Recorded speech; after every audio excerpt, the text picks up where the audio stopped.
Saya memiliki harapan yang sangat tinggi.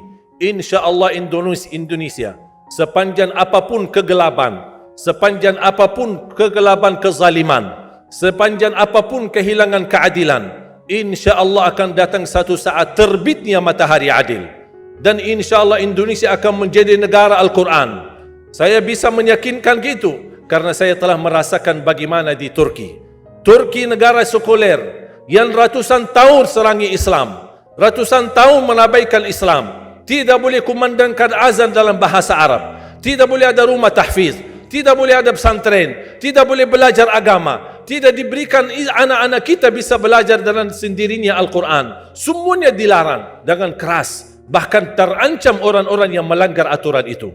Allah Subhanahu wa taala melahirkan seorang presiden yang bisa membaca Al-Quran. Coba buka di YouTube bacaan Erdogan bagaimana. Itu dilahirkan dari negara sekuler. Saya bisa meyakinkan insya-Allah 1 juta menghafal Al-Quran. Dan Bapak Ibu mudah-mudahan masih punya umur akan mendengar pengumuman besar. Imam besar salat Idul Fitri dan Idul Adha sekaligus khatib adalah Presiden Republik Indonesia menghafal Al-Quran. Itu yang saya yakini. Dan saya tidak pernah merasa lelah. Dan saya selalu berkata sama istri, kalau saya mati itu pun karena saya bersama Al-Quran. Wallahi jamaah sekalian, yang bersama Al-Quran tidak akan merugi. Berkah rizkinya, berkah umurnya, terjamin kebahagiaan. Allah Subhanahu wa taala hanya minta satu, berkenan bersama Al-Quran di dunia.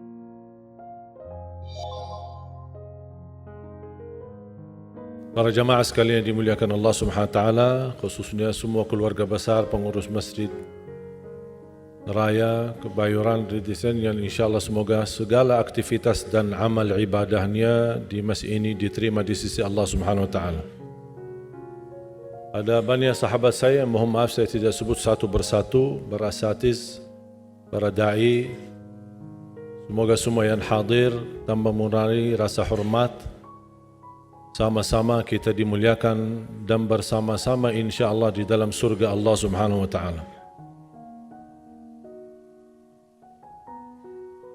Biasanya kalau isi habis Isya atau habis Tarawih namanya kultum. Saya tanya berapa menit, katanya secukupnya. Apa kultum 7 menit seperti di TV? Atau kultum terserah antum. Alhamdulillah saya bangga sekali bisa berhadir di tengah jamaah sekalian. Lebih bangga lagi ketika mendengar suara adik kandung saya, Anas Jabir, yang menimami, dan dari saudara saya Anas ini termasuk nomor 11. Masih ada satu lagi di Madinah, kita mau coba, mudah-mudahan bisa kita tarik dan rayu, karena adik-adik saya semuanya 12 timnas.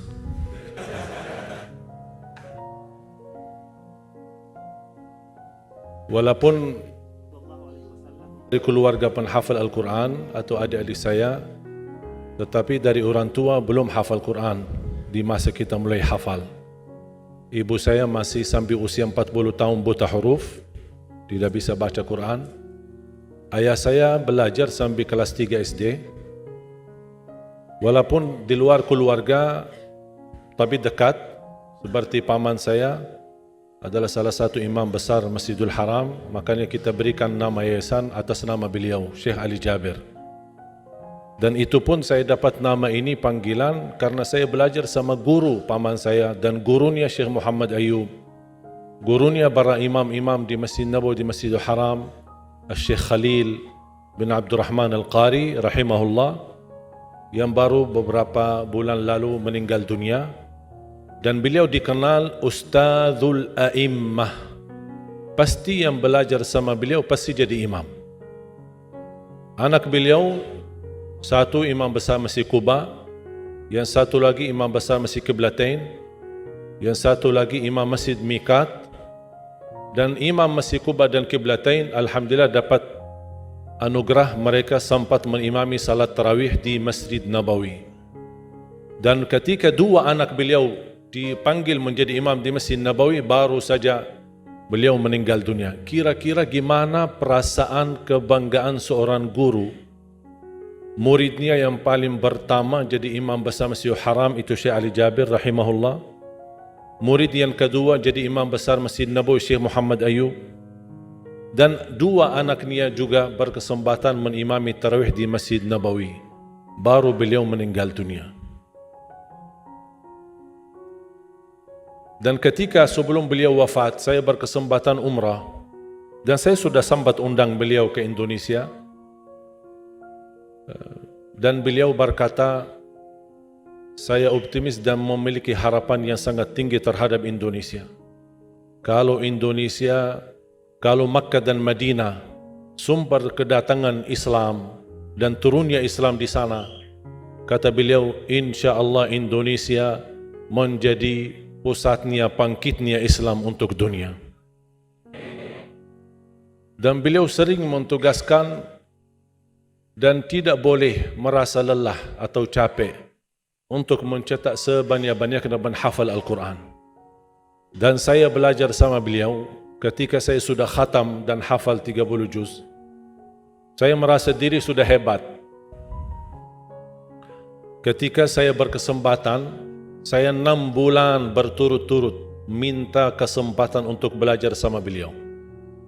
Beliau sulit untuk menerima murid baru. Kalau tidak kenal dekat dan baik, sulit. Karena menurut beliau apalagi di usia tua tidak mau buang banyak waktu. Makanya saya 6 bulan. Bahkan saya datang wasilahnya seorang guru saya, murabbi yang mendidik Syekh Ali Jabir. Karena Syekh Ali Jabir anak yatim.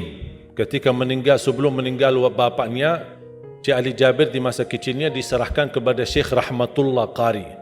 Sekarang Syekh Rahmatullah Qari masih ada, usianya hampir 100 tahun.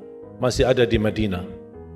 Saya selalu berkhidmat untuk beliau, membawa mobil kalau malam, karena malam dia tidak bisa melihat, untuk ke Masjid Nabawi.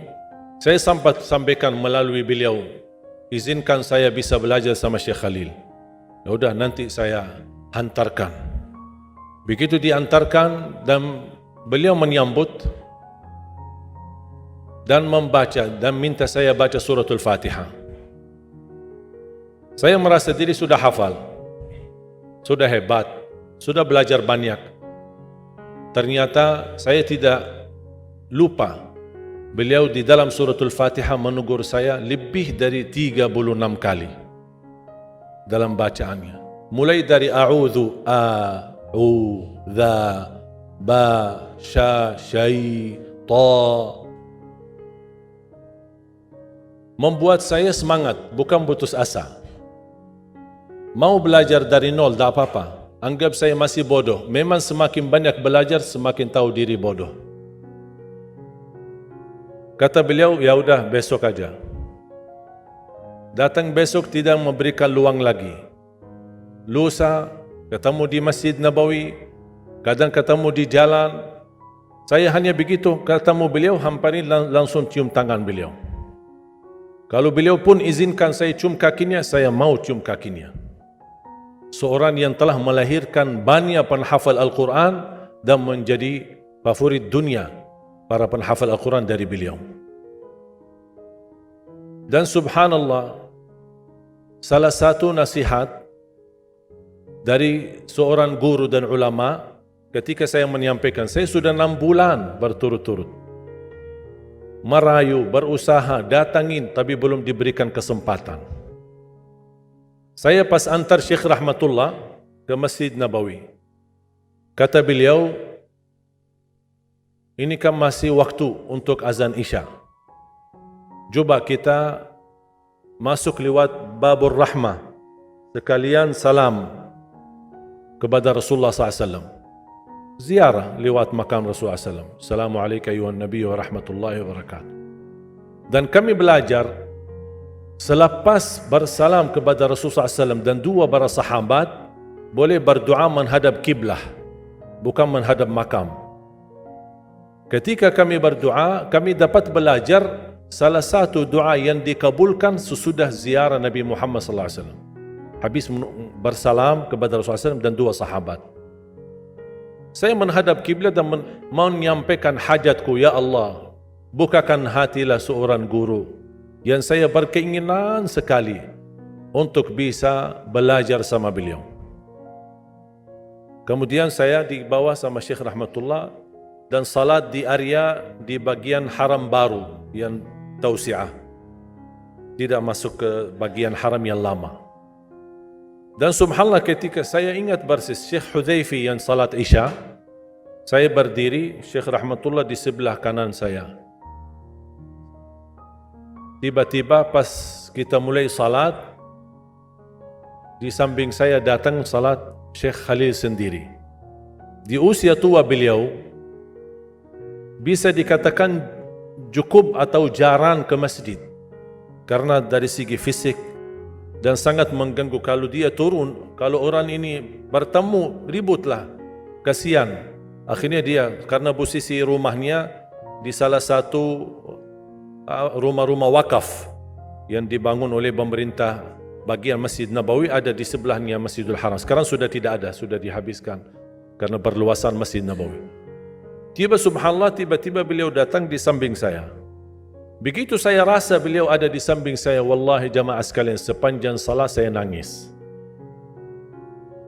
Tidak bisa membayangkan bagaimana seorang guru dan ulama Allah Subhanahu wa taala bisa memberikan kemudahan yang cukup susah. Saya 6 bulan berturut-turut berkeinginan kesempatan untuk diizinkan belajar. Begitu selesai salam, saya langsung buang diri dan kemudian mencium tangan beliau dan minta sama beliau, izinkan saya bisa belajar. Beliau langsung melihat ke saya dan beliau senyum, kamu anak yang tidak putus asa. 6 bulan. Baru selepas salat beliau ambil, bawa tangan saya langsung ke rumahnya. Dari situ saya yang belajar sama beliau. Dan saya ingat pertama saya berhasil lulus Al-Fatihah 19 hari. Baru bisa lulus. Tapi subhanallah, luar biasa ilmu-ilmu yang saya dapat dari beliau. Dan banyak para imam-imam, Syekh Subail, Syekh Ali Jabir, Syekh Abdullah Basfar,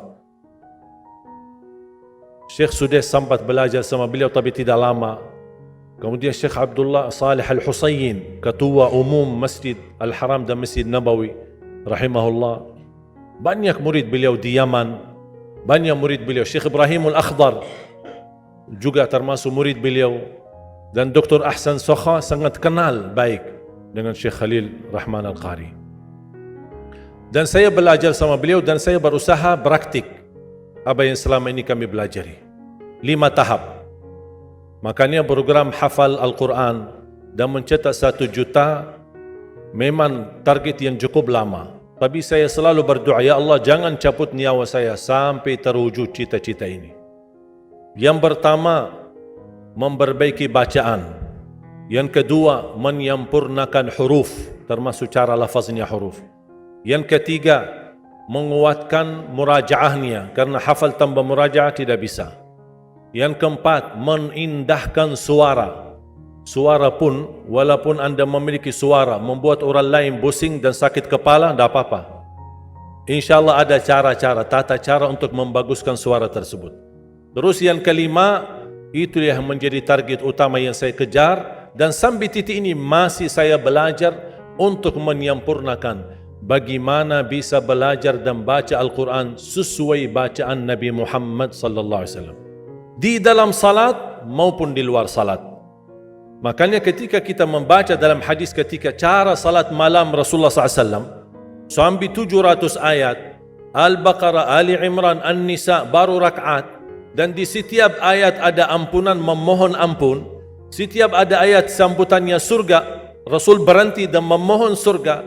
Setiap ada ayat isinya neraka dan azab, Allah Subhanahu wa taala, dia berlindung kepada Allah Subhanahu wa taala dari azabnya dan neraka. Juga semakin panjang salatnya. Dan ruku'nya hampir sama dengan berdirinya. Hanya beda tipis. Kalau 700 ayat berdiri, kira-kira rukuknya hampir tidak beda jauh. InsyaAllah tidak ada makmum kalau sekarang di zaman ini. Siapa yang sanggup salat seperti Nabi Muhammad SAW? Sekali-kali sambil bangkak kakinya. Siti Aisyah melihat Rasulullah SAW dan keadaannya, kasihan ya Rasulullah SAW.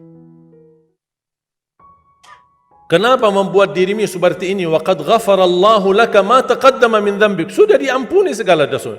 Surga sudah dijamin. Buat apa? Apa jawab Rasulullah SAW? Kalau memang Allah berikan banyak karunia, afala akunu abdan syakura. Ternyata salat malam Rasulullah SAW sambil bangkak kakinya hanya untuk apa? Membalas dan berterima kasih sama Allah.